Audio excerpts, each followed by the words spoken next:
vor Gericht.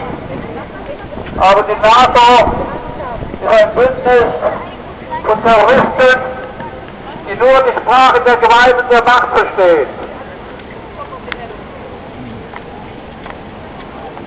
Wir sind dabei, diese Lügen aufzudecken. Es kann nicht sein, dass Krieg begangen wird und die Menschen schweigen. Wer schweigt, macht sich an diesem Verbrechen mitschuldig.